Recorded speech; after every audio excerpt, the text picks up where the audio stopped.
Good morning, everybody. This is Warren Hewitt. I'm the CEO of the Great Tygerberg Partnership. We're coming to you from the bustling metropolis of Bellville, nearby Cape Town CBD in the Western Cape.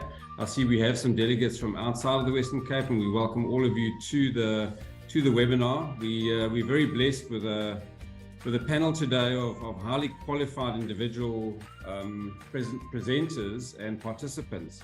And I'll shortly take you through who is going to be sharing some of their wisdom and intellectual capital with you guys. We're going to be talking today around a city's identity and how branding impacts a city's identity.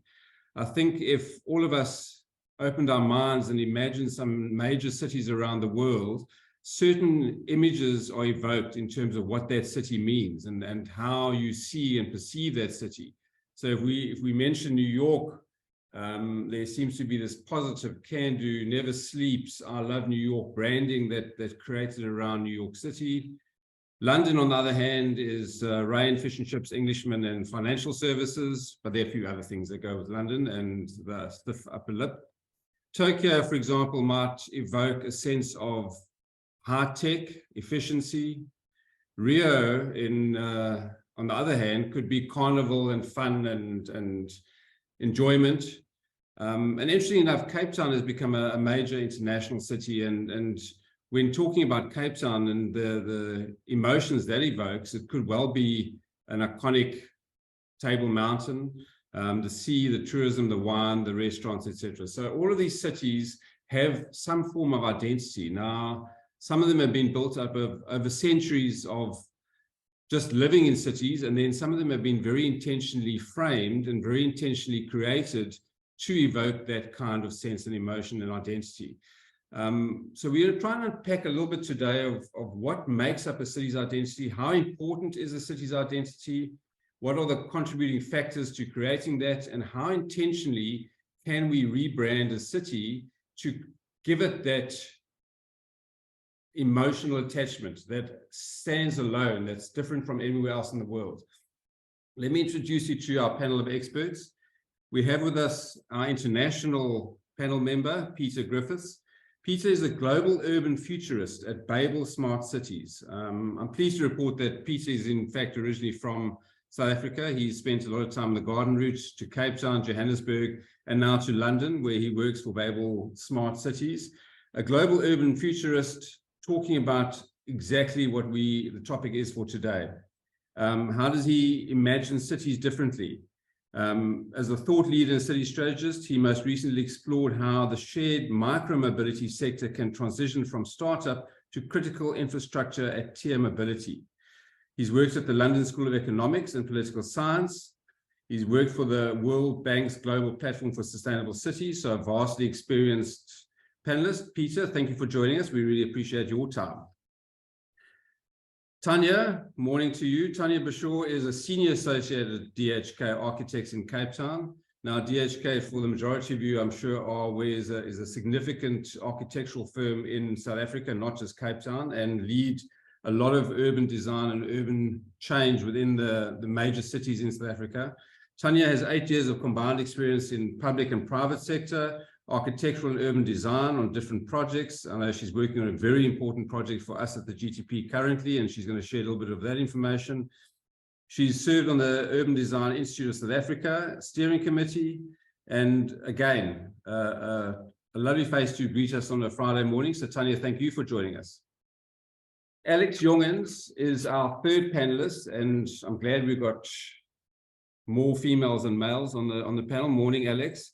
Alex Jongens is a consultant in urban development and social innovation.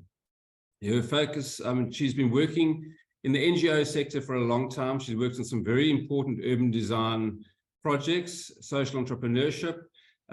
She's been involved in a range of localized placemaking initiatives in Cape Town, and also working in collaboration with the city of Cape Town on a very important project in our immediate area around BABLE. So we're looking forward to hearing a little bit about what that project is evoking and how that's influencing city identity and branding. I'm not going to spend too much time unpacking my thoughts. I'm going to get the panelists to get started and start sharing with you their ideas, some of the experiences, certainly Peter from an international experience, Tanya and Alex from a slightly more localized experience, and hopefully the audience and all the participants this morning will learn something for one, but have an opportunity to engage with the panelists and unpack how a city's identity influences both its citizens, its perception, its economic growth, and everything that happens within a city. I'm unashamedly going to be steering a lot of the conversations towards BABLE. That's where we work, that's where we focus. We will be referencing other international cities, but there will be a link to a South African case study, and for us, very, very important case study being BABLE. So I'm not going to delay any longer. Peter, I'm going to hand over to you and allow you to, one, introduce yourself and tell us what you think. Hi, Warren. Thank you so much for this opportunity. And I should probably say that Cape Town holds a special part in my journey because it was the first city that I actually experienced as a child, and it's what set me on this journey of how do places work. And because my gran used to work in the center of Cape Town, and every now and again we'd go and fetch her. So it's a very big part of my journey. But let me get my slides up for you, and then I'll move on to what it is you've asked me to talk about today. Rather than reminiscing about my time in Cape Town as a child.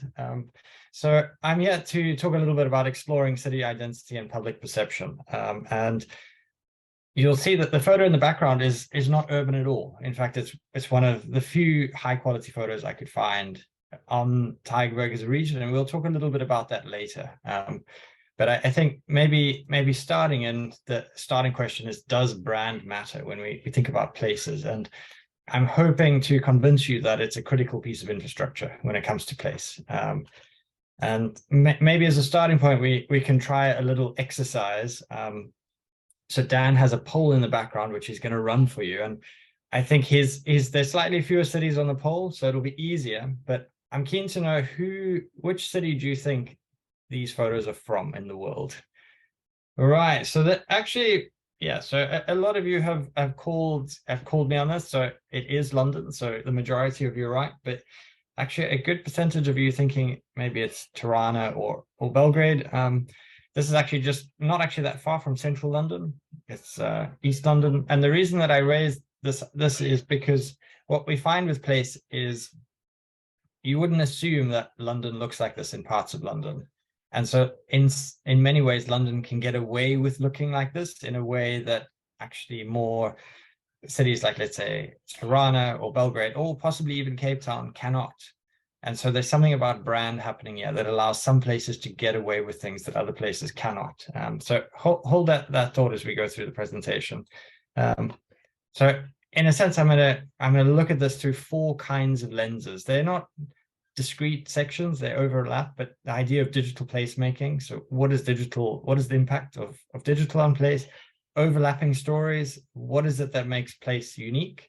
I'm going to suggest it's not necessarily the things which are amazing about place. It's actually how those amazing things come together in a way that makes everything a little different from elsewhere. I'm going to talk a bit about the capacity to own a narrative, and then also entry points and scale. So what is the capacity for people to actually know the place the way you want them to know it? So starting with digital. So I did a project a few years ago looking at 250 cities around the world. Cape Town was one of them. And we were really trying to see whether the amount of traffic on social media and online news around a particular city had any material impact. And there was one really interesting finding, and that was that if you ranked cities by GDP and you ranked them by the number of mentions, it's basically the same list. And so we could say that the number of mentions a place gets has a material impact on its ability to attract investment, on its economic potential. It's hard to know which direction that is, but it's very clear people aren't talking about place and they're not generating content on place. It's unlikely to attract significant investment. So that's something to bear in mind. And throughout this talk, I'm going to use kind of the smart cities transition as a lens towards thinking about brand. Yeah, cities wanting to become smart is also an indication of wanting to identify themselves with a particular kind of story. And what we're seeing around the world is that the smart cities market is doubling every 2 to 3 years. So there's significant investment going into this as an idea, as a way of reinventing place. But often fails. And some of the reasons it fails is just because it's too fuzzy. People aren't quite sure what it is that they're doing. There's a lack of clear objectives. Often the way cities and places procure creates all sorts of interesting challenges.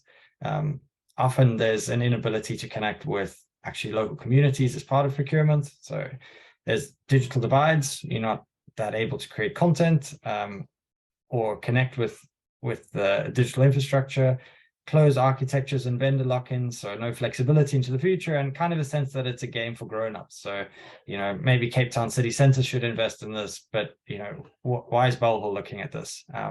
So maybe looking at some of the data that the company that I work with has on European cities. So we have a network of about 300 European cities and across 800 projects. And what we see is, if we think about innovation, so where places are investing in across Europe, primarily it's going to energy, mobility, buildings, and communications, so infrastructure, ICT. So primarily physical. But if you think about this, it's perhaps much more about infrastructure than about people. So health, inclusion, safety, in some ways, not necessarily infrastructure, more about social. And so what we're seeing in Europe, and I would imagine actually some of the work is similar where you are, the focus when it comes to improving places primarily on infrastructure and not so much on the people who actually use that infrastructure. And then if we maybe try and figure out some stories behind all of these different categories, there may be 6 themes which come out a lot in Europe in terms of how places are needing to invest. And the one is around digitalization, data, and AI. So there's a lot more data on place, so we need AI to help us make sense to it and sift through it. There's the future of work, which is particularly relevant for more secondary nodes, as the focus moves away from having to be very close to the city center, which would be the case in BABLE, I imagine. We've got energy transition, security, and decarbonization, smart mobility, ports, and logistics. A big consequence of COVID is not so much just reorganizing how people move and when they move, but whether they need to move at all, which has a big impact on what places fall. We've got intelligent carbon neutral buildings. So buildings are having to take on more functions. And actually, there are many cases where cities are finding that their building stock is no longer fit for purpose, and significant parts of that is no longer lettable or livable. And then connected urban realm, decentralization, and social value, which I think is something which is probably of particular interest in a place like BABLE, where actually it's not a centralized node. There's the sense that both from a technological point of view, a governance point of view, and also where people are living, places are kind of decentralizing. There's a sense of almost fragmentation of activity, which creates new opportunity for more localized places. And then behind all of this, there's a need for a place-based specialization of some kind. What is it that creates unique advantage for people in a particular space? And then if we think about what is a smart city or what is a city generally, you've got all these different things coming together, a range of different topics. But what we're seeing more and more is that it's not so much about specialization.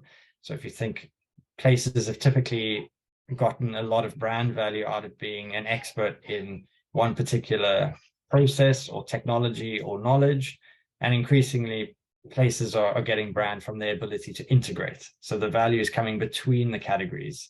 And the reason that places are trying to do this is because they're realizing that by doing this, they can package either parts of the city or sectors in the city as being more able to do things than before. So let's say a smart industry or a smart district. And so in a place like BABLE, what is it that it can uniquely package it about itself? And a good reason to think about this is that any intervention in place can add value or destroy value. And often the reality is closer to the middle. And so being able to measure this becomes a key part of a brand success, and using that as part of the brand story. Some case studies just to think about. So many of you might not know about Sunderland, and that's part of the point. So Sunderland is in some ways like BABLE. It's a part of the UK that is not that well known. But a few years ago, it got into trouble in a sense for having of the worst broadband coverage in the country. And the city decided that it was going to use this as part of its narrative of reinvention. And it's very quickly, through some quite tactical investments, through some quite tactical storytelling, repositioned itself as the smart city, one of the UK's key smart cities. And the reason I mention this is because sometimes being behind can be part of a reinvention story for place, provided that investments and storytelling are used quite tactically together. And in some ways, Sunderland, what they're doing is not that unique from what some other cities in the UK are doing, but they've really managed to capture the narrative around being behind and catching up. Another example, another approach is Helsinki, which essentially they decided they wanted to be the world's most climate-friendly city in many ways. And what they've done is every single project that they engage with has to have some kind of a climate action. And so their approach to brand has very much been, how do we concentrate around one idea? How do we make sure that everything we're doing tells this particular story about place? So two slightly different approaches. And then if we think about how technology is landing on place and changing the experience of place, it's saying that things like smart bins is not just about being climate neutral. So by way of example, every new bin lorry in a city might add up to 1% of the municipality's emissions, so it's fairly substantial if you're wanting to move towards being net zero. But it's also making sure that people can experience place in a way that's slightly more comfortable. So the fewer bins or bin bags lying around, or some of the infrastructure is not quite so crowded in the case of a metro, and being able to know when it's busy and not, and when to take a train. So a lot of brand is also moving towards our experience of place and our ability to experience it on our own terms. And I'm just going to throw some ideas to you, just so that you've got a few reference points. So currently doing a project in a city called Dunfermline, which is north of Edinburgh. In some ways, the distance between Edinburgh and Dunfermline is perhaps quite similar between the center of Cape Town and Bellville. But there's very little built up space in between. So in that sense, it's slightly different. But if you look at the pictures on the left, that's the rail infrastructure that they're trying to position. And if you were to look at Google Maps, you wouldn't see any public transport infrastructure. You'd see no rail infrastructure. And so if you were wanting to visit this area, you would have no sense that it's connected, or that you can get there other than by driving. Whereas the image on the right is an image from Berlin, where they decided actually they were going to use their rail network to quite strategically tie the region together, to reunify East and West Berlin, to tell a very clear story of Berlin as one place, but also a clear story of being able to access Berlin. And so if I think about Belleville, what story would outsiders get of their ability to access Belleville if they didn't know it existed? So that's something to think about. And then a few weeks ago, I traveled to Barcelona. We've got an office in Barcelona. And I took out my route planner, and it showed me a very simple journey to get from the airport into the city center. And I was quite surprised halfway when I had to buy a second ticket to continue my journey. And so that sense of my trust was broken. From a digital point of view, I was told this is a very simple journey, but the city from a physical point of view didn't provide that experience. And so what we're finding with brand is also the physical and the digital colliding, and people's sense of trust being impacted by the expectation of how the city should work from what they've learned online. And we're also seeing that as there's more and more data available, people are also using data as a way of almost second guessing how they should experience place. So in this case, this is a graph of how a range of different indicators across Fife, which is the region where Dunfermline is in. And essentially the data is being used to argue why urban spaces don't perform as well as rural spaces. And so there is something interesting that as more and more data becomes available, it becomes part of a place's brand story and perception of place. What we're also seeing is that as a consequence of more and more data being collected on place, some cities, so in this case Amsterdam, is moving towards including transparency and consent within their brand.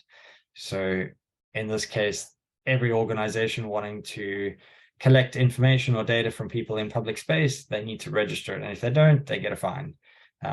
So this creates another way of the city, in a sense, presenting itself as a place that you can trust. But as you start adding more and more technologies onto place, you get informalization of space. So I know that you don't have e-scooters in Cape Town, but at least not as part of a shared fleet. But across Europe, there are many, many shared fleets of e-scooters that are around. And quite recently, Paris decided that it was going to ban these fleets because they were just too messy on public streets. They were on the pavements, they were in the way, they were causing all sorts of issues for people. At least that was the reason for Paris deciding to ban them. And one of the consequences of new technologies and new ways of living in cities is that there's a good chance that space will become less formal. And that obviously has a particular relevance in South Africa, where there is already a tension between formalized and informalized space playing out in slightly different ways. And linked to this is a project I did a few years ago for a developer in London, where they were trying to see, well, what happens if buildings stop being just residential or just commercial, or and this idea of actually over time buildings are becoming much more mixed use, much more flexible use, and there's much more ambiguity. And that also has an impact on brand, because there's the question mark of, if buildings start to blur in their use case in what they're for, what happens when that expands across a whole piece of a city. And from a brand point of view, there's also not just a new kind of architecture, but also a new kind of architect or expert, where increasingly people who are not experts are wanting to participate quite positively in how the city behaves, a lot more co-design efforts, a lot more sense of ownership of space. And that also has an impact on brand. And maybe as a last kind of thought around this idea is, if we think about gentrification, the story is that artists or communities will often move into a distressed community. They'll beautify it or show the value, make it much more visible, and then there'll be real estate speculation, which will then drive up prices and sometimes squeeze the people who started everything out.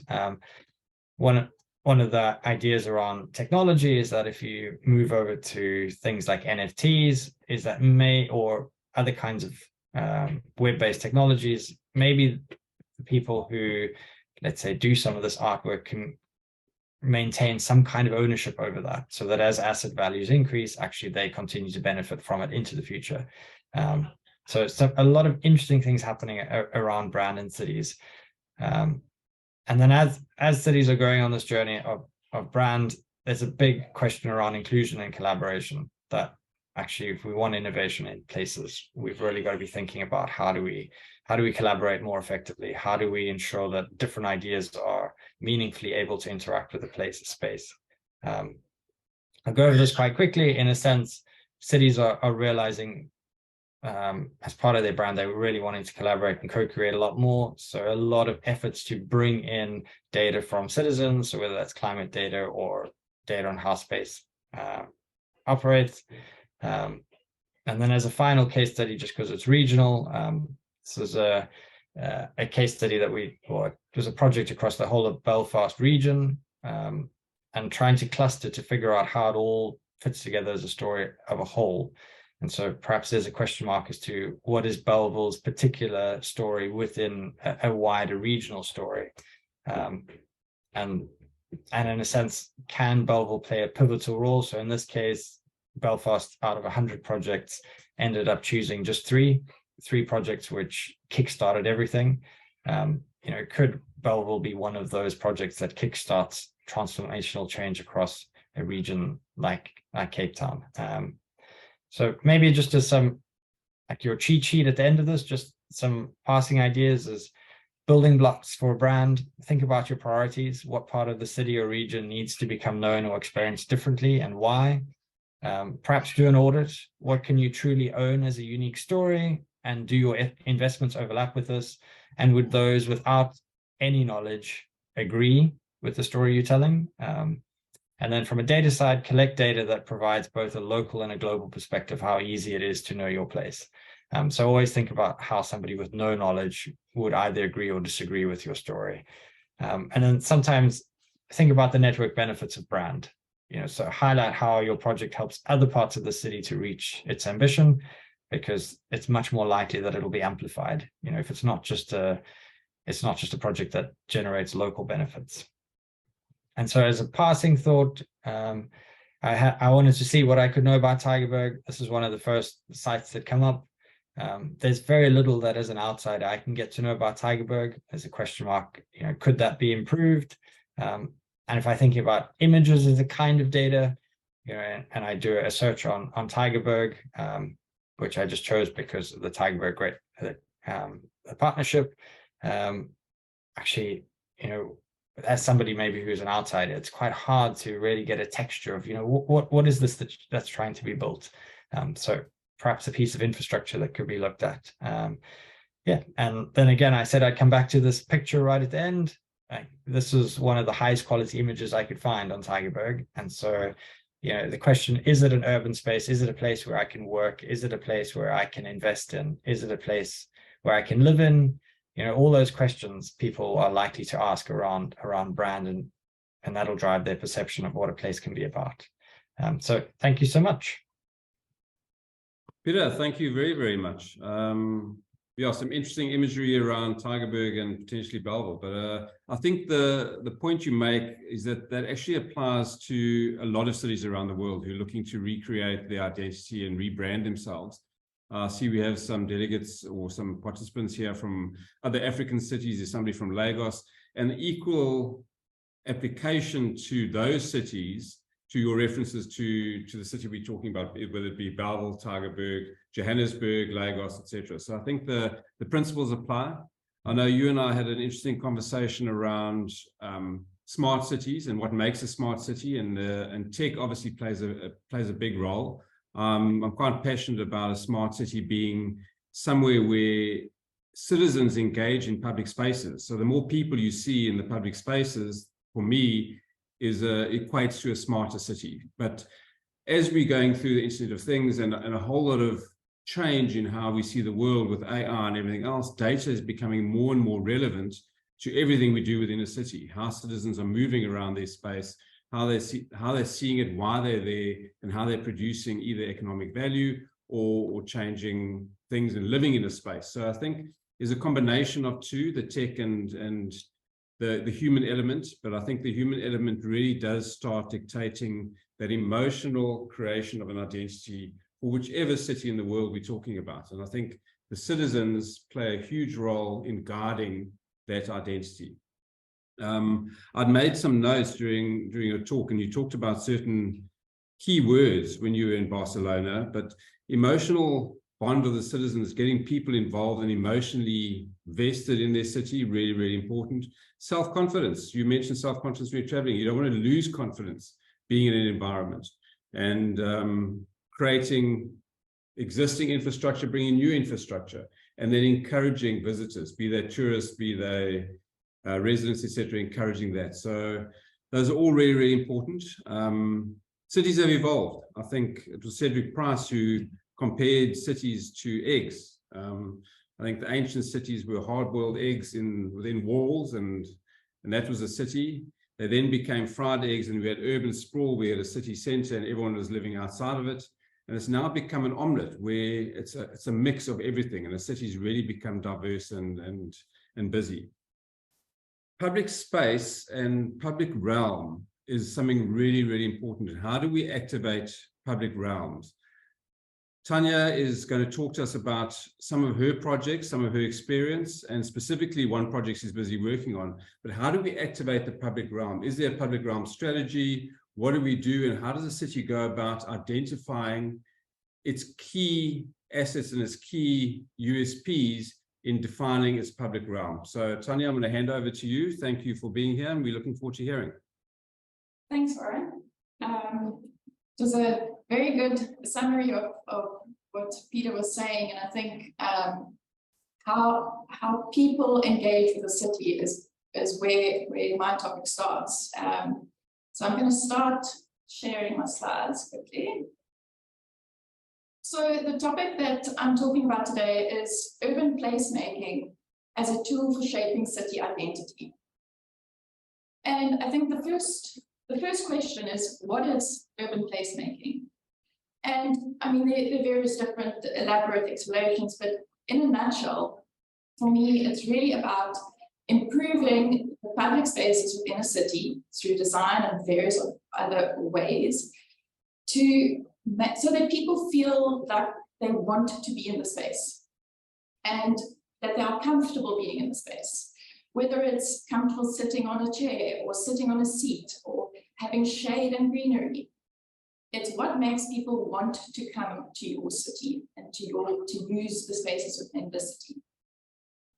And more importantly, placemaking has the ability to change people's perception of their city. So therefore, for me, there are 4 key principles in what makes good placemaking. Firstly, first and foremost, it's about the people. How people use the space, how they move through the space, how people relate to the scale of the space. How tall are the buildings? What's in the buildings? Is it an active space? Again, the shading, greenery, what type of activities happen in the space plays a key part in the experience of that space. Second point is mixed-use developments. Diversity is a huge part of what makes a city a city. And having a range of different functions in a space helps activate that space throughout time of the day. So if you're combining residential with commercial, with retail, you can activate that space for 24 hours, and there's always people moving through that space. Thirdly, it's about active and inclusive public spaces. I think far too often in cities, and especially back in the day, you get these public spaces that are actually quite vast and lacks personality in a sense. They might be an old sculpture, but other than that, you actually feel awkward in that space, and you actually just want to move through and get out of it. And it's about how do you create a space that makes people feel like they belong there, like they want to spend time there. And then the fourth one is creating a sense of identity and history. And that's really about honing in on what's the culture of the city, what is the history, what's the historic architectural character, and how does this make this part of the city unique?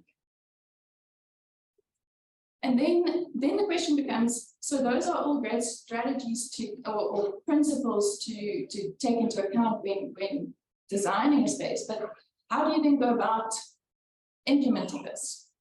And that's basically through public realm strategies. And there are 5 key strategies that we look at from the work that I do. And the first is looking at pedestrianization. So whether it's completely car-free zones or trying to create more pedestrian-friendly zones, so shared streets, to encourage people to walk and use the cityscape.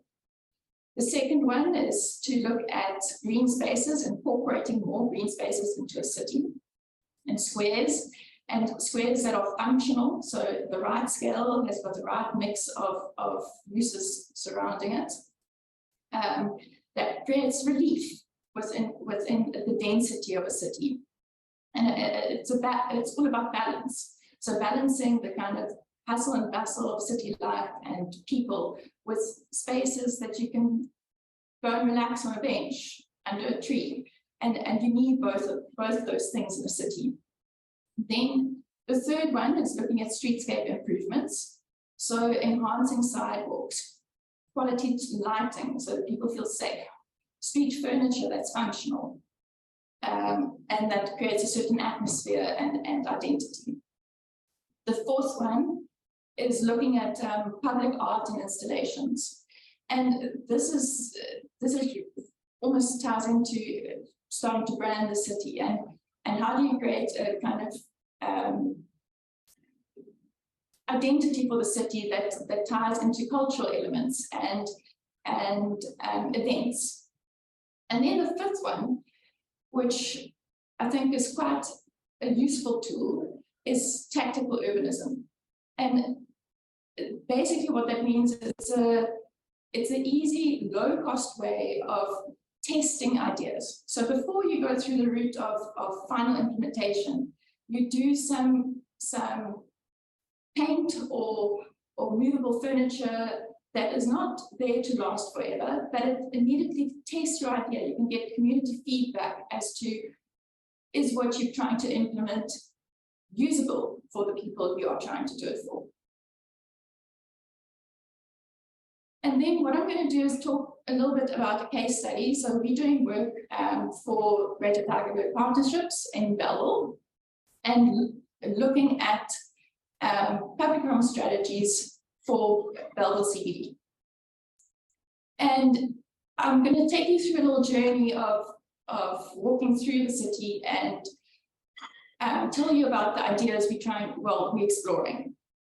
So firstly, to give you a little bit of an overview of what is bellville. And I think this is the question everyone asks about every city, and for me, bellville is synonymous with diversity. There's something of everything in bellville, and it's got a certain energy and grittiness and excitement in the city.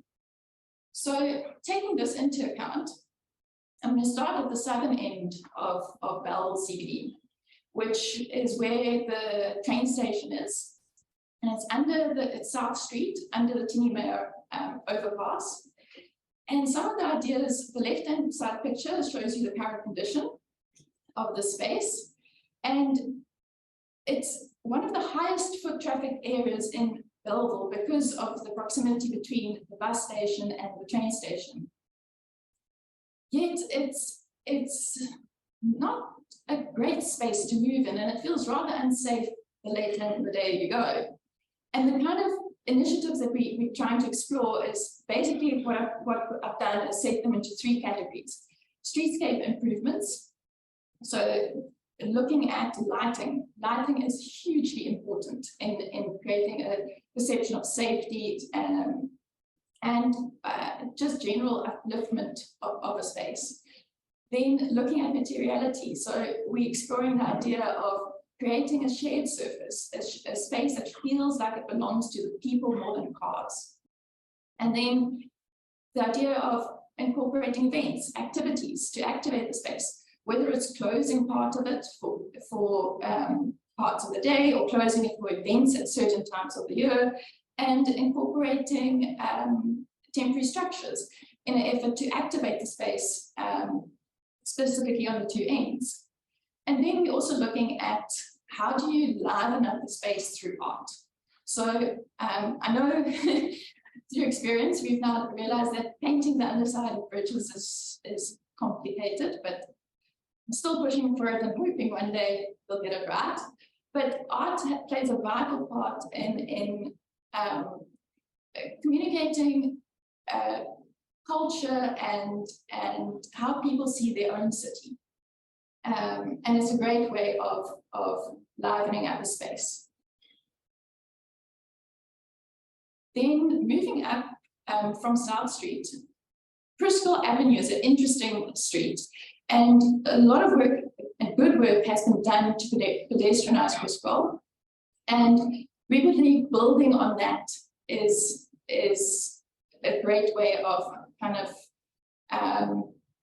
using I want to say, if you have one pot of paint, then you make sure you use it in one area instead of dispersing it and having little blobs. So here we're looking at using what's already been done and amplifying it. So incorporating maybe some very nice street lighting, creating a theme, kind of special center. It's right in the center of the city.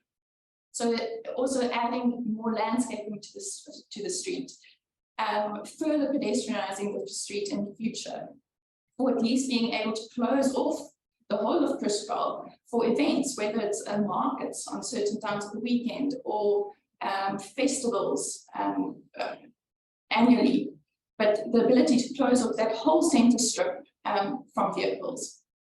And then again, the notion of art installations, whether it's painting the streets to give the perception that this is a zone for more pedestrianized activity and cars come secondary, whether it's about creating identity through art and sculpture in a space.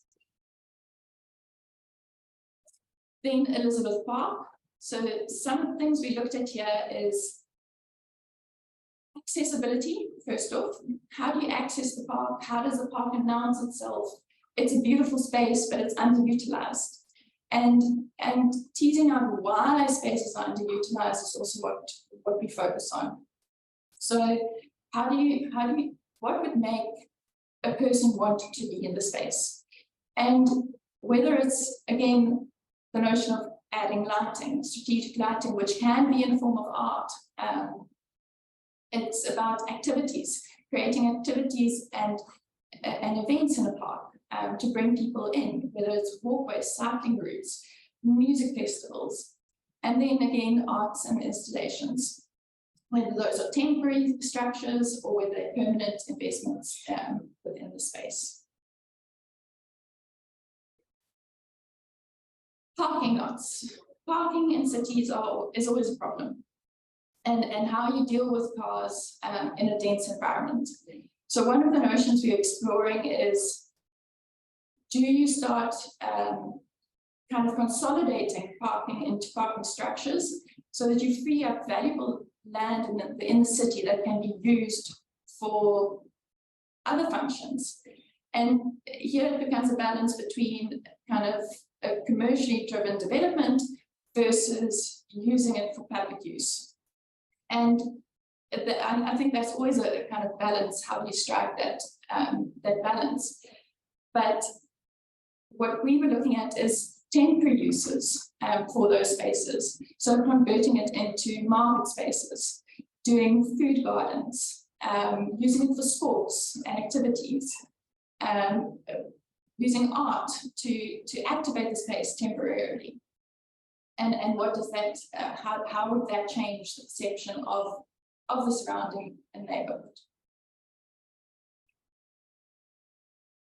Then the interesting thing about Bellville that I didn't know before starting this work is that it's actually made up of a series of lanes and arcades that you discover when you're walking through there. It's not immediately obvious, and it's actually quite special and unique to Bellville. And it's about looking at these spaces and the finer grained grid and seeing how can you celebrate those. And there are many examples across the world of how that's been done successfully through streetscape improvements, whether it's lighting, having, again, the notion of art as a kind of gateway announcement that this is where the lane starts. Using different forms of activity, market stalls, allowing various temporary uses in those spaces.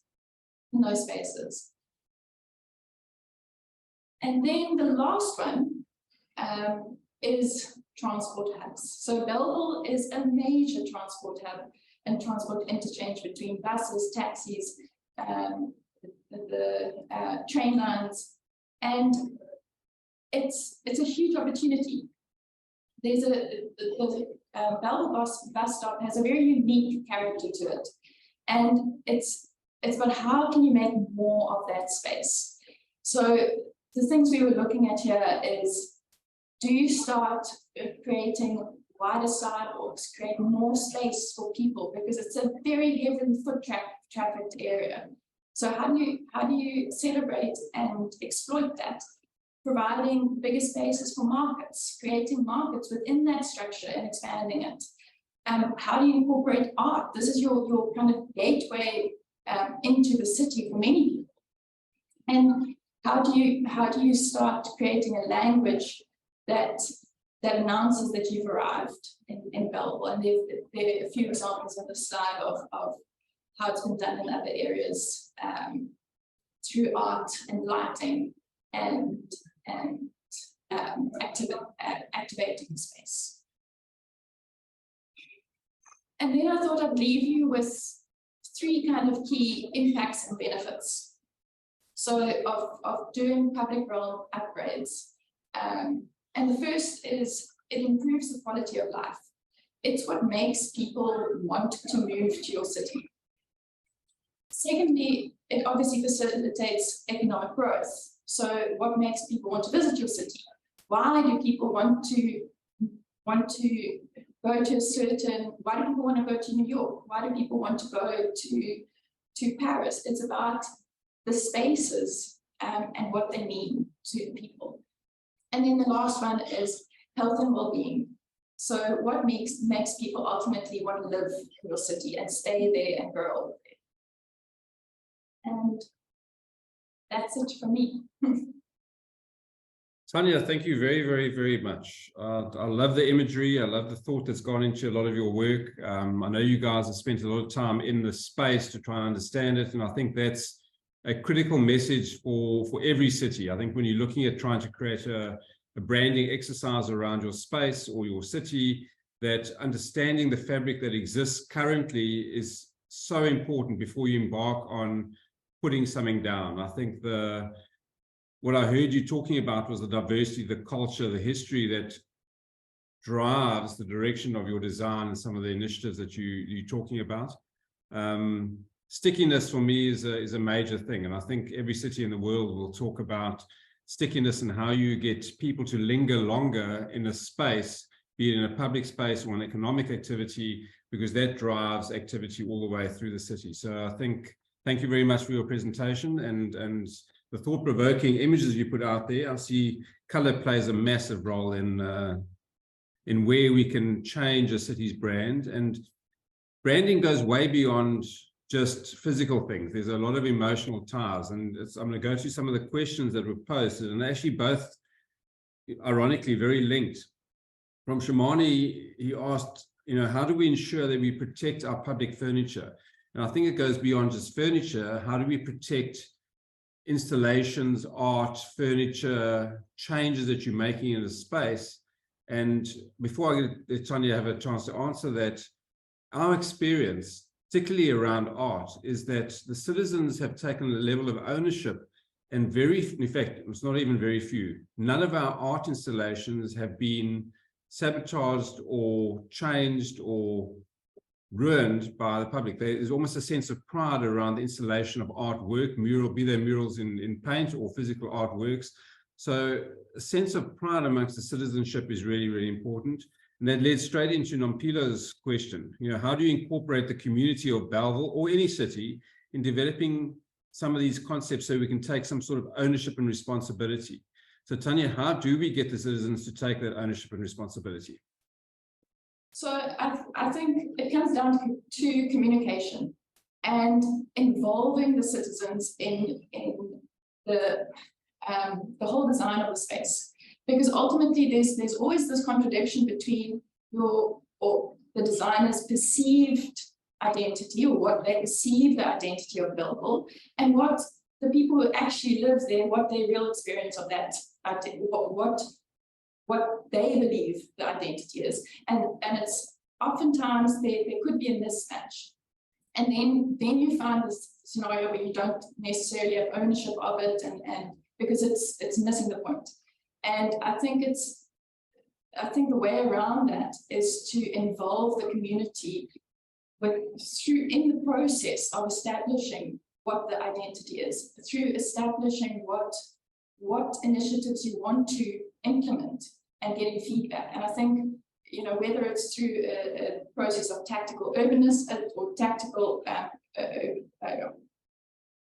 testing of the various initiatives could be one platform of getting that feedback. Perfect. In fact, again, another question leads straight into that from Mariga.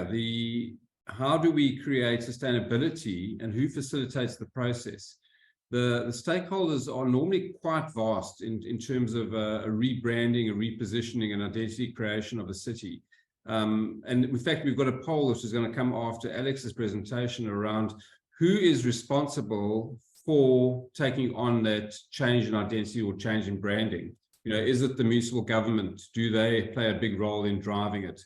Or is it the citizens' responsibility to change it themselves? Or are there private consultants and professionals who can get involved in driving these things? So we're going to put that question to you guys, in fact, as to where you believe that role should be sitting. Perhaps it's a combination of all three, but it would be interesting to see what people think as to who's responsible for that. And then how do we create a sustainability that's so important in a long-lasting rebranding exercise? I think changing a brand in the short term is of no good to anybody. So it really needs to be sustainable. Tanya, thank you so much. Don't go anywhere. There are a lot of questions that we're going to be asking a bit later, and we're keen to hear your opinions. Thanks. Alex, your turn. I know certainly not by any means least. I know you are last in the presentations, but your voice of reason and your experience in the public space is really, really important and very valuable. And we've taken a very global view with Peter. We've looked at a slightly more narrowed view from professionals in looking at public space and understanding the texture of an area. From Tanya, we're now going to look at even a slightly more microcosmic project that you've been working on together with the City of Cape Town in tackling a short-term initiative and what impact that could potentially have. So Alex, I'm going to hand over to you. Thanks, Warren. Okay, let me just share my screen quickly. So the Better Bellville Together campaign, which I'm going to abbreviate to BBT so that I don't trip over it. But this is a great and very practical application of placemaking, which is changing public perception of Bellville, particularly the Bellville CBD. The BBT campaign is a City of Cape Town placemaking initiative that is being implemented by the Greater Tygerberg Partnership. And the purpose of the campaign is to support and reinforce current services with the ability to fill gaps, try new things, and work within faster timeframes, with a focus on improving public spaces. When we've been asking people what they think of Bellville, it's unfortunately fairly negative description words: dirty, dangerous, grey, broken, messy, etc. And so the campaign is really trying to move that perception of Bellville towards becoming a place that is described as clean, green, inspiring, neat, colourful, playful, safe, etc. It speaks to people wanting to dwell in the space, come to Bellville and stay rather than just move through. And the end goal is to support investment confidence and the growth of the Bellville economy. Better Bellville Together. So it's a live project. We're busy working on it. Phase 1 has been active since February and is coming to a close next week at the end of June. So we had 1 month of planning and 4 months of implementation to make a big enough impact to unlock a phase 2. It's then also trying to achieve a broader opportunity where this model, if successful, can potentially be rolled out to other areas, have a better Goodwood together, have a better Paro, etc. So with that, phase 1, we really had to narrow our focus to ensure that we could really have an impact in strategic activation nodes and choosing those areas based on a needs basis, as well as choosing important gateways into Bellville and important areas along main arterial routes, really to have that visual impact. We focused on 5 areas to start shifting the needle on public perception. And it does touch a little bit on the key strategies that Tanya unpacked earlier. So the 5 areas that we thought we could have a big enough impact in the short space of time was 1, developing a campaign awareness and branding. The second was waste to resource. 3rd, infrastructure. graffiti and illegal poster removal, and then beautification, and beautification including murals and gardens. So the communication team created a simple but bold brand for Better Bellville Together in 3 languages with a nice color palette that we could use strategically as we needed. And then they developed these kind of marketing tools to support us in implementation, such as the t-shirt, which actually became a really, really powerful tool for all of us as the activation team. We've basically been on the streets of Bellville for 4 months, making these positive changes and having that visibility in the blue t-shirt and that link between fixing, cleaning, etc., has really been a success story. The waste to resource team, so they spent a lot of time understanding the existing with City. The systems, there are a lot of systems in place, and so it was not to reinvent the wheel, but to identify the gaps of where we could play the biggest impact around waste and cleaning. And the biggest gaps was separation at source and education around that, and then developing an organics collection system. And so the separation at source was focused at the public transport interchange, just from a importance and impact point of view. Obviously, you have tens of thousands of people moving through that space. It's also it makes a lot of waste. And so they set up or designed a new bin system and then developed the system of collection around that. And then they have a team of waste educators every day at the PTI engaging with the public so that there's a understanding about why it's important to separate at source. And then they've been developing this organics collection system, which reaches beyond just the PTI, where there's a visible team walking around with their green big trolley collecting organics that have been collected at different businesses throughout the CBD area. We have 25 businesses on board. And then that organic waste goes to the safe space, which is in walking distance. And we now have this amazing steaming pile of compost. And moving forward, we would love to develop a more circular economy where that compost is going into our gardens. There's also kind of social entrepreneurial opportunities for selling compost, etc.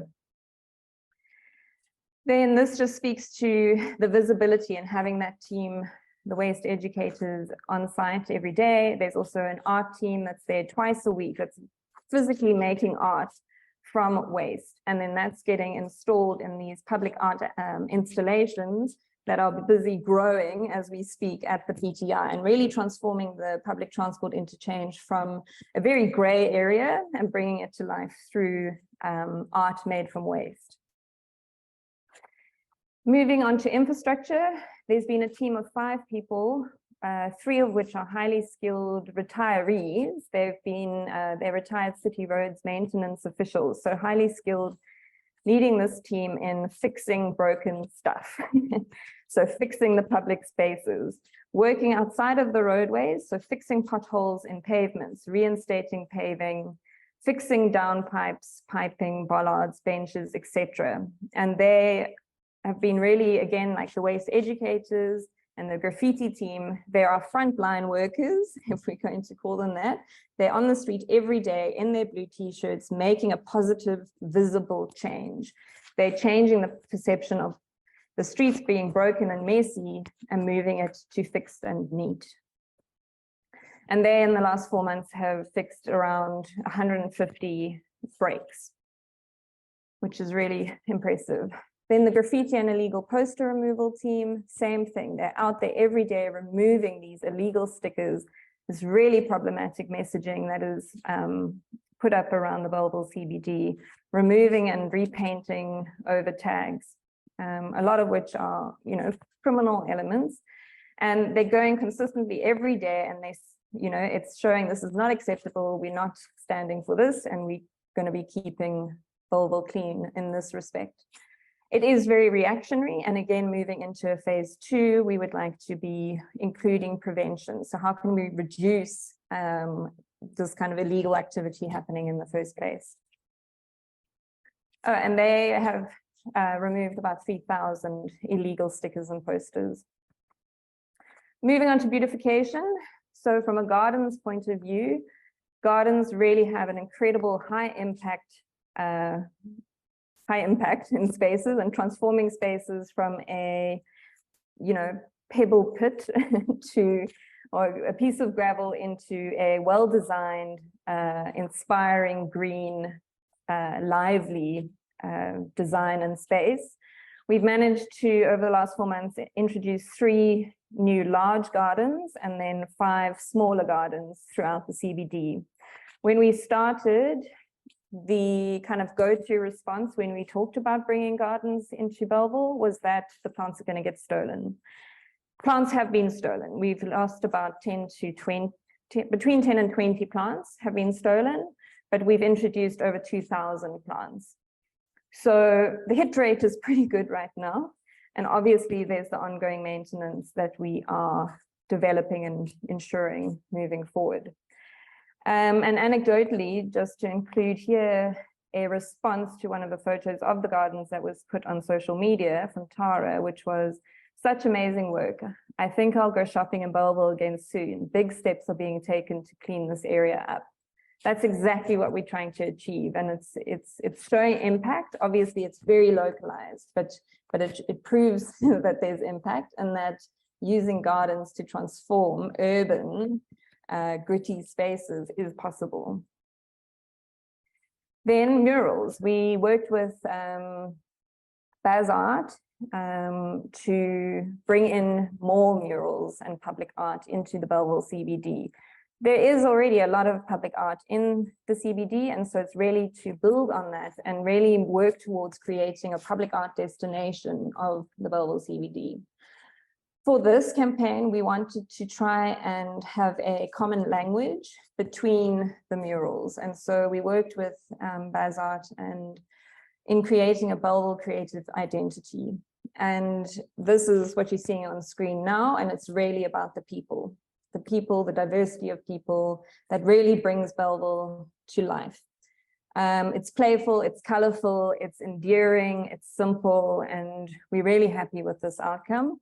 And then this creative identity has then been pulled into different murals and then kind of localized. And so examples here, and Tanya, it speaks to the desperate need of the PTI to have had a kind of a more of a announcement that you're coming to this incredible large transport interchange. And so now there's the new mural on the round PTI building, which says Bellville, and you can see that bright red Bellville from Futurist Road. So that's brilliant.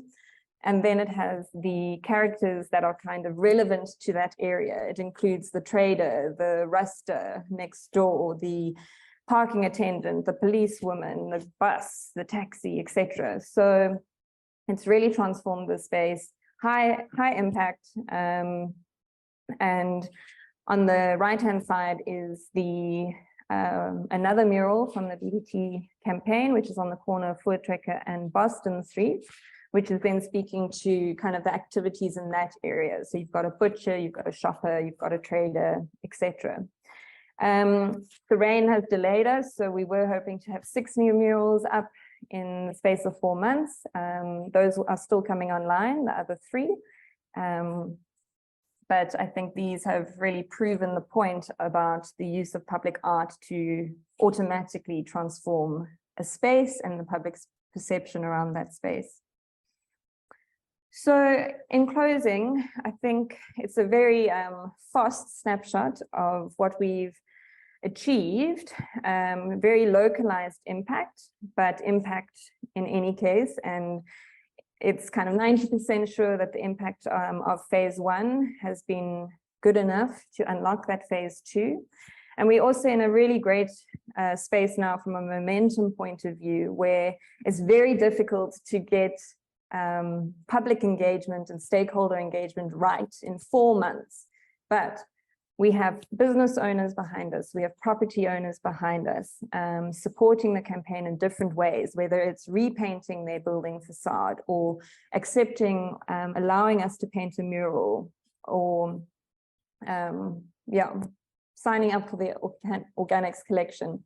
But then we also have a great space that we're in now with how we're working with the city officials, and where we have city officials who are going, oh, we had a recycling pilot that's now coming to an end at the end of June, and we don't know where to, if and how we can continue it. Is this something that the BBT campaign can include? Yes, it can. We then on site at the Bellville Civic Centre with a group of city officials busy brainstorming how can we bring in new and innovative lighting to the Bellville Civic Centre as a demonstration site for new lighting that can then be rolled out throughout the CBD. And I think that that has also really proven that the impact of this campaign, and I'm hoping that's provided tangible examples of placemaking in Bellville and shifting the needle a little bit with public perception. And I think there are people from Bellville in this session, and it's really an invitation to have a conversation with you about how we can make your Bellville better. And so I hope our contact details are circulated to the attendees afterwards so that we can really, draw people in. Thank you. Alex, thank you very, very, very much. That obviously this project is very close to my heart. I think the work and the professionalism that's been embarked on from a very flexible and flying start has been impressive. I think the fact that we've unlocked the phase 2 is fantastic, presents more opportunities. Leading on some of the questions that we've been asked in the group, Daniel's talked about the utilization of best practice, and absolutely, Daniel, it's difficult in the South African context to always apply best practice. European best practice doesn't necessarily fit exceptionally well within the local context. However, where we get best practice meeting local environment and local community, we're seeing a massive impact. So how do we modify and utilize best practice from an international perspective and bring that into a local community is the fruits of the labor that Alex is talking about, and how we're seeing that. Shamani, you asked a question around painting bridges and public participation. Again, it's not so much public participation, it's more community involvement. And we've got hard and fast cases in this micro project of the community, building owners, property owners, informal traders on the streets, residents, commuters getting involved in the project and committing themselves to uplifting the area. And that buy-in and that commitment creates longevity and sustainability. So I do think it's really, really important. I know we've got, and Alex, you touched on it, people from the area looking to get involved. Vessel Stratum, thank you very much for your offer. We will certainly be contacting you and posting opportunities to get involved. It's really, really exciting. We're getting more and more momentum around this specific project. And keep in mind, this is applicable to any city around the world. This has really just taken some of the ideas that Peter talked about, Tanya put into very eloquent words, and these are practical implementations of those same concepts in starting a rebranding or identity creation for an area. With the end of the presentations, we have opportunities for questions, we have opportunities for engagement. I'm going to ask my fellow panelists to all come back on screen. I'm going to put a few questions to them, both from the question box plus one or two others that I've picked up along the way. Daniel, it's probably apt to do the survey now. I think we had a survey, and I mentioned it earlier. Whose responsibility is it to drive this branding and identity of a city space? Is it the municipal government? Is it the citizens themselves, external stakeholders being professionals, consultants, etc., or is it all of the above? Whose responsibility is undertaking this city brand identity challenge? If you can put your responses in there, I'm going to carry on talking while you respond.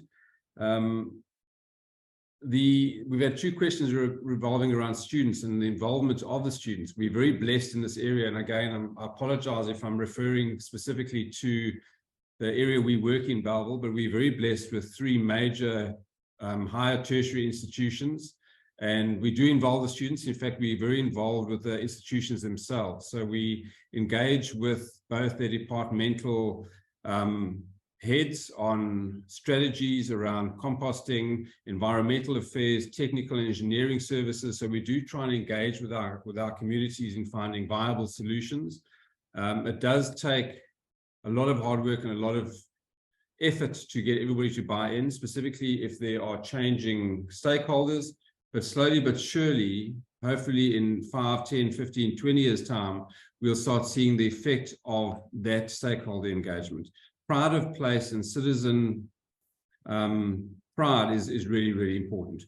So overwhelmingly, all of the above. And I think, Alex, that points to your final comment that you made in your presentation, your engagement with the city, your engagement with the local NGOs, your engagement with the citizens and external stakeholders is really the answer going forward. So thank you guys for that response. I do have some general questions, and I'm not going to be overly specific. So if anybody likes to raise them, I see somebody referenced Washington and the bridge project, the Bridge Park project. Interesting enough, I was also privileged to be in Washington and have a look at another area in Washington, which was the focus of a very specific campaign to change an area. Adam Morgan is a little suburb in Washington, which was derelict and had become, for those of you who know Johannesburg, the old Melville. It had lost its identity, and they embarked on a very specific campaign to reinvent Adam Morgan together with its citizens. And it's become the most lively, flourishing restaurant, bar, young vibe in a structured manner. So it was a very intentional rebranding of a suburb within Washington and highly successful. So for those of you who saw the link to Bridge Park in the thing, go and have a look at Adam Morgan, similar storyline. Peter, what is the relationship between a city's image and the quality of life within the city? It's a difficult question, Warren, but I would say that maybe tying that to the poll that you've just done, that everybody has a stake in telling whether a place works or not. And so if you've got a general sense that a place is livable, you're probably going to end up with an image that shows that in some way or other. So I would say that even though they might maybe not directly linked, actually over time, the result of saying that a place is livable will come out in some sense of perception. And I think maybe that there's something quite interesting in perception. Maybe if we take a step back on. And so one of the data points that I thought was really interesting is when I did the global look at cities, is that Lagos and London have exactly the same sentiment score. So if you take all of the messages, everything happening, London and Lagos get exactly the same. It's pretty much 65%, so it's slightly positive. And I think it's really worth remembering that a person's perception of how a place performs is a very local measure. Like, it's a very local sense. And so in some ways there is that link, but a lot of it has to come to just a sense of how people feel about the place that they live in. Yeah, I absolutely agree. And I think it wasn't a couch question. I think the quality of life question does relate very specifically to the space you're talking about. And in your reference, Lagos and London, quality of life involves a whole lot of metrics. Cost and affordability be one, where I'm sure Lagos would outperform London, and there'd be different metrics which would indicate and influence that quality of life. But I think quality of life for the citizens, again, buys commitment, buys loyalty, buys support and infrastructure. So it is something we need to consider. Tanya, in your experience as an architect, and there's some architects have played a massive role in city evolvement and city design over centuries. Does a city need an iconic development, an iconic reference point? City of Cape Town might have Table Mountain, but does a city need an iconic reference point? Yeah. The urban designer in me says no. I don't know. It's a subjective. My opinion is that it's about authenticity. I think, you know, identity and what a city is more about what its history is, I mean, I guess a iconic building comes into what's the vision for the city, and do you want to portray it as something different than what it is currently? And then, yes, some kind of signature development or rebranding, using that as a rebranding tool, then yes, Beckham plays a part. But I don't think it is a requirement in order to have a great city that you have to have some kind of iconic architecture. Perfect, thanks. Peter, your thoughts? So I mean, a lot of cities have used the idea of, an iconic piece of architecture as an attraction and a key attraction and a key reinvention kind of tool. But I think what's much more important are entry points, and actually a star attraction is just an entry point. You're just concentrating everything in one place. So for me, what would be much more important is, let's assume I was landing in Cape Town, what would point me towards Bellville? What would make it easy for me to think that's a place I should visit? And if I think a place I should visit, that I can actually get there, that it's accessible in some way. So I would say some of that infrastructure is digital. It's not necessarily even physical. So kind of that sense of access to place is probably much more important than how a place is arranged. Although, yeah, using big shiny things can help. Cool, thank you. And in fact, in many cities around the world, it's not even a built structure, it's a natural structure. So I think leveraging off what you have around you, I think I'm glad you mentioned accessibility, because I'm going to punt Bellville. We're the most accessible and affordable built environment in the country. So just for reference point, accessibility is really, really important. There are a couple of questions, and Alex, I'm going to try and bring you in here. Kanyiso asked around maintenance for projects, urban projects, space and public realm projects. Talk to us about how that gets done. Well, maintenance is key, really. So in this example, it's collaborative. So we've been able to do the implementation, and now we're putting in place the team that's going to be maintaining. So the gardens in particular, there's going to be a kind of collaboration with the VRC. So we're setting them up with the right tools for watering and maintaining. And then we're also going to be bringing on and training a individual. So we have been creating employment and sheltered employment, particularly for people who are making their way out of homelessness. And so working with someone and upskilling them to be a garden keeper, the custodian of that garden. So that's what we are building and we're putting in place now, and that will tie the gardens over moving into phase 2. We're also then going to be looking at, adopt a garden, also the custodianship and the ownership of the gardens to extend to the neighbors. So the Best Drive shop that's next door to one, UWC and Mr. Price, who are close to the others. It's really, bringing in that collective ownership. Yeah, I think that's really important. I think that custodianship is, again, links back to the system ownership, and custodianship is a key to maintaining that. So I hope that answers that question. Tanya, question for you around the involvement of landscape architecture in heritage and cultural identity structures. How important are they? I think it's vitally important. Landscaping has such a huge impact in how one experiences a city, and getting it right is hugely important. It's about understanding that a seat is not going to work if it's in the wrong place or uncomfortable or not usable. So I think that's where landscape architects have a unique experience and can add a huge amount of value in creating the right type of environment to facilitate everything we've been talking about. Cool, thank you, and I agree. I do concur. Again, Peter, a question for you around, we talked about the sentiment of a city. How do we measure that? What are the institutional metrics for measuring sentiment about a place? I mean, there's some technical tools that'll do it for you using AI.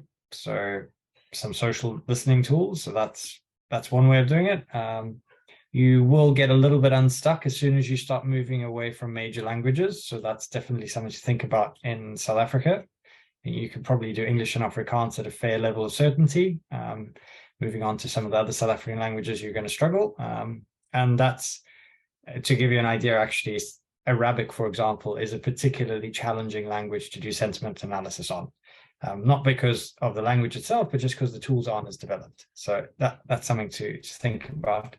But I would almost caution against focusing on sentiment, because again, it's a very localized sense of, is this place for me? Can I contribute to it? And linking to what Alex and Tanya are saying, you know, if you concentrate, like maybe back to the question of, do you need a very shiny building, that may limit the opportunity for people to contribute. Whereas if you've got that almost disaggregated and fragmented across the space, you've got lots more opportunity for contributing. So I would almost focus much more towards, rather than trying to measure sentiment, measure people's capacity to contribute and to be part of telling a place's story. It's probably more meaningful. Okay, there's a challenge in that off the bat. Thanks. Thank you, Peter. One last question in the question box. I know it was aimed at Alex. I'm quite happy to answer it as well, but I will get Alex's viewpoint. You know, how were the public involved in some of the decisions, and what implementation was prioritized in terms of the sort of tactical urbanism that was implemented in such a short time?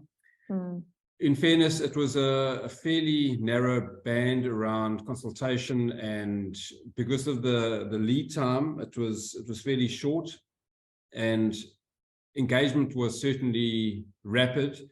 And I think as we've gone through the 3, 4, 5 month process, more and more public participation has taken place, Alex, if that's fair to say, to reinforce some of the initiatives. I think the first couple of initiatives we were feeding our way through, but quite quickly we saw the momentum shifting in those directions. Is that fair to say? Yeah, 100%. And also, I mean, to be fair, we were building this plane while flying it, because we had to prove impact over such a short space of time. And so a lot of the engagement was actually with people on the streets. So we've spent 4 months walking the CBD, implementing, engaging with property owners, business owners, and people who live and work and move through the space. And so a lot of the engagement has been quite informal in that regard, but also that granular detail is coming through there. In terms of where we chose to focus, it was, again, focusing on those kind of strategic areas. And now it's really the opportunity to have far more engagement in building out the phase 2. And it's an exciting opportunity now. And I think your question also said how to get involved. So I think we need to drop in the. I think Hillary has put the links in there. Oh, perfect. Cool. Thank you, Alan. I see you asking who's funding this partnership. Not enough people is the short answer.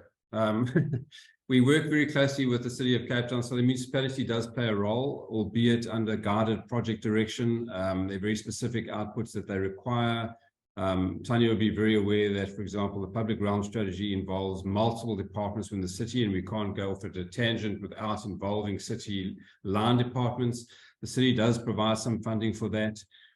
We rely quite heavily on external and private funding as well. It's an appointment of professionals to do public work, and as an NGO, we do require funding sources from all over, but the city are one of our big partners. So the City of Cape Town do provide a lot of support.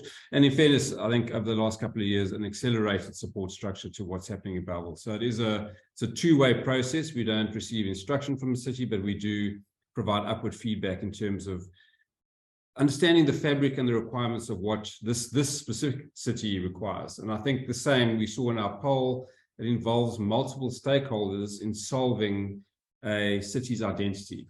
Branding is a very specific thing, and I know Peter's worked a lot on marketing campaigns around branding an environment, be it a suburb, a city, a node, and they're very specific tools and techniques, and I'm not going to get into all of those right now.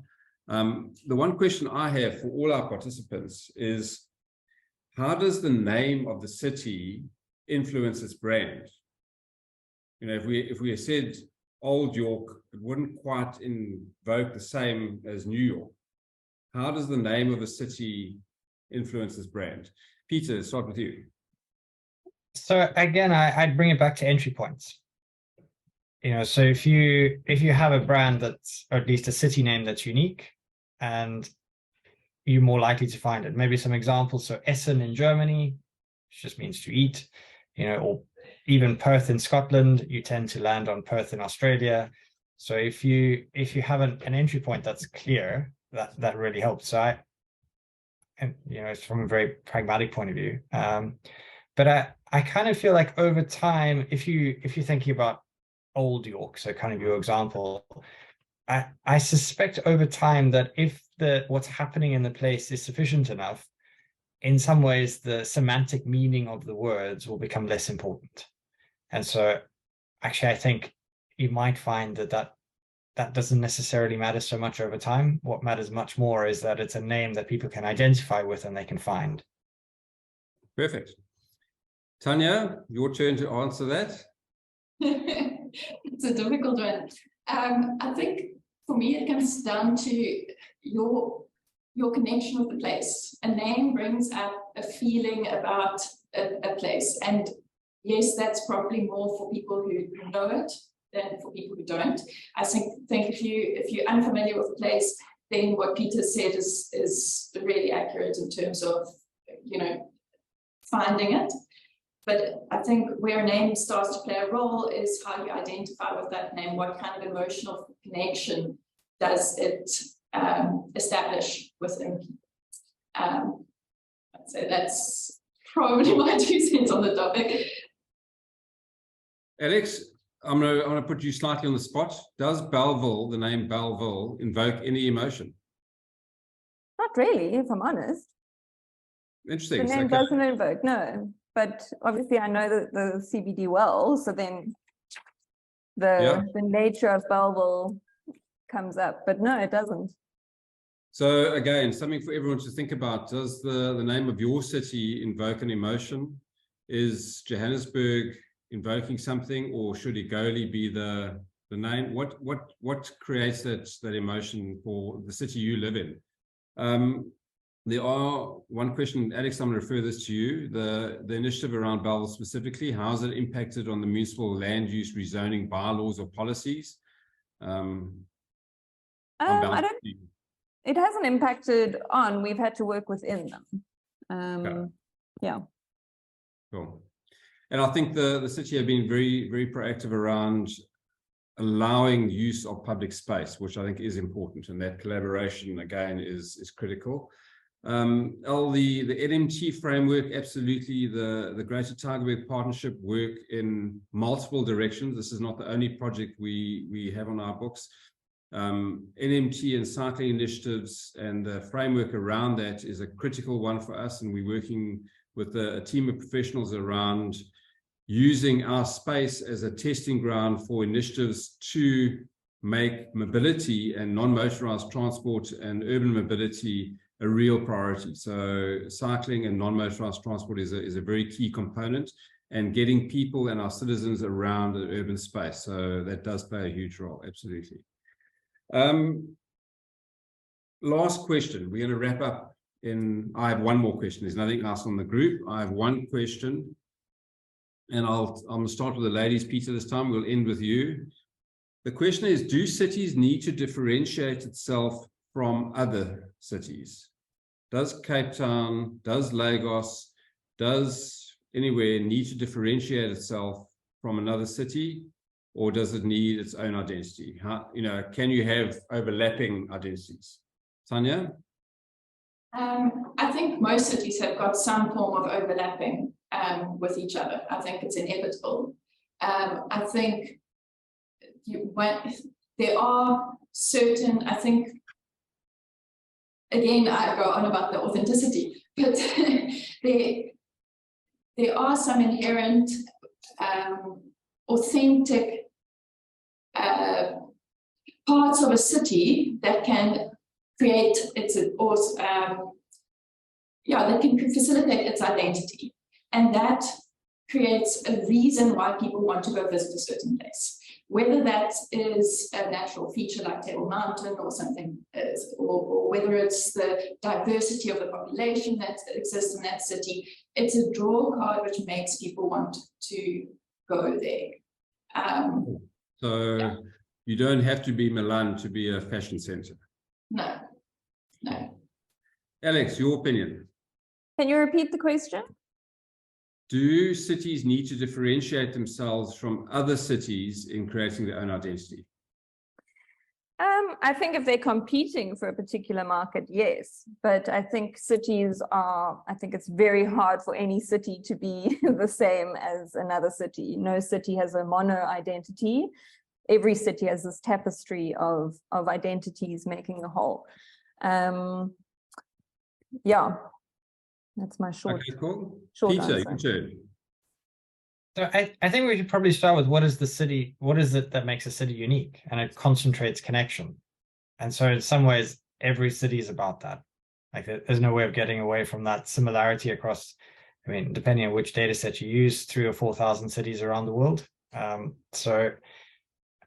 But I think the question is much more, I would almost take the question a bit further, like what is the consequence of a unique identity on the ability to enjoy place?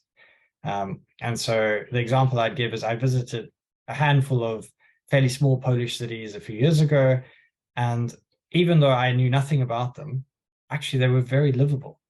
Their scale, they were just nice places to be, but there was nothing particularly special about them. And so there's this tension between, do you go the route of being a London or a New York, where actually some of that difference in specialization is inflationary and might crowd out livability? Or do you actually look for something like Bellville, which isn't at the center and maybe is not as specialized as Cape Town, but creates more opportunities for doing things differently? So I think it depends entirely on what you're wanting to achieve. So I don't think you have to have it. It gives you certain things, but it's not a necessary ingredient to a place being livable. Okay, perfect. Thank you. I think that does summarize it. I see we do have one comment about how we integrate and create social and cultural integration across previous barriers.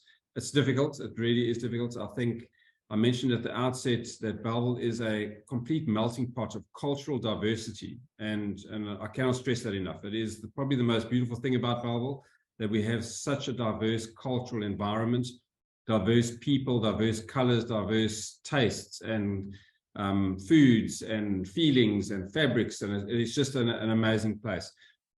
How we integrate and make people feel welcome, and it, for me, goes around communication and sharing. It's not an easy thing to do. It's not something that we can do in isolation. We have to do it together. Alex's campaign around Better Bellville Together has been curated specifically around the together word. And I think any city around the world, and we've talked a lot about Bellville, but it really does apply to anywhere, needs to be built with its citizens at heart and engagement with those citizens to drive what that city brand is, what that identity is, and build on that. So that's my summation. I'm going to give everybody a quick closeout sentence. Alex, your turn to start before we say goodbye to everyone. Sure. I'm a bit on the spot now. I don't have closing. Sorry. Get involved. I say get involved. Yeah, just get involved and come and join us on the streets, and we can really collectively move the perception of Bellville to one that is fantastic. Tanya? So I think probably the one thing I can leave off with is that, you know, we can come from our various backgrounds, but ultimately we're all human, and you can always come back to thinking, what would make me want to be in that space? So, and that's your starting point. Why would I want to live in Bellville? As a kind of perfect. Peter, you got the last word.